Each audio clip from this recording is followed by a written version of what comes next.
Guys, welcome to my channel. Today I'm going to be talking about the shadow side of being an empath. Watch this video.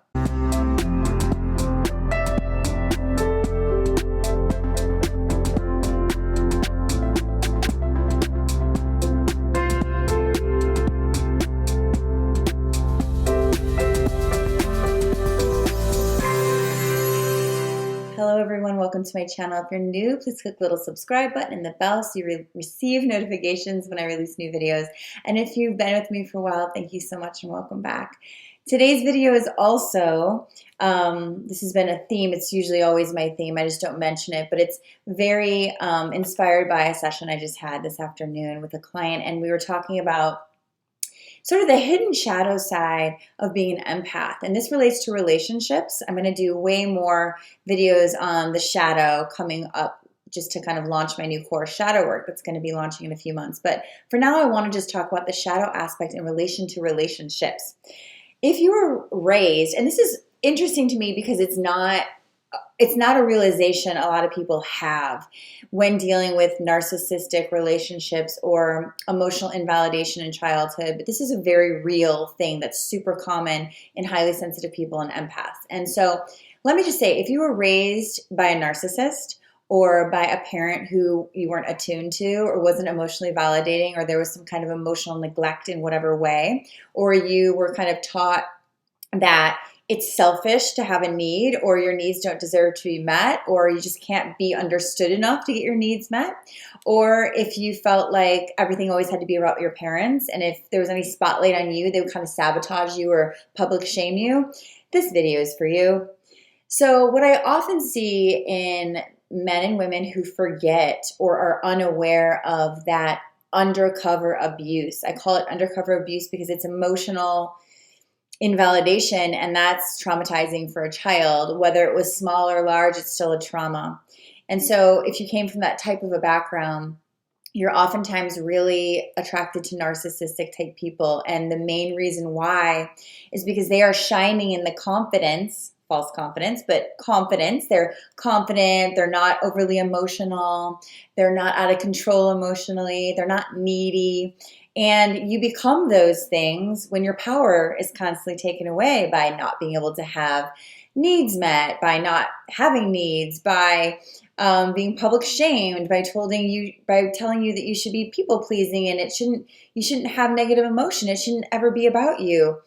When you grow up in these ways, you feel that repression of your own power, and so you project it onto a partner. And narcissists are really amazing at showing that false self of confidence, being in control of their emotion, because it's a false self.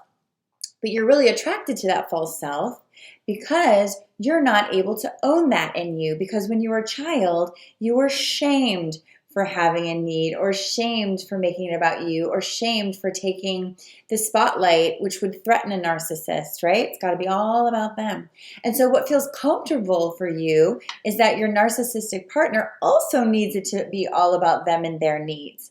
And that keeps you away from the shame that you experience when you are actually in joy, when you are actually making it about you, when you're actually starting to shine. You get really scared and you take it away from yourself.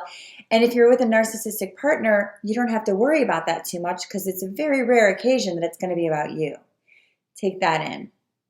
I know I'm saying this really quickly because I want to get it all out. So if you have to rewatch this video a few times and take notes, totally normal. You know, when I started just having this revelation about my client just now, she was like, wait, hold on, can you say all that again? I need to write it down. And after we went over it and over it, what we came to for her, and probably many of you, is to heal this wound. Because you'll notice when your narcissist isn't around, when they've left you for the 900th time, you feel really alone and negative and awful. Why is that?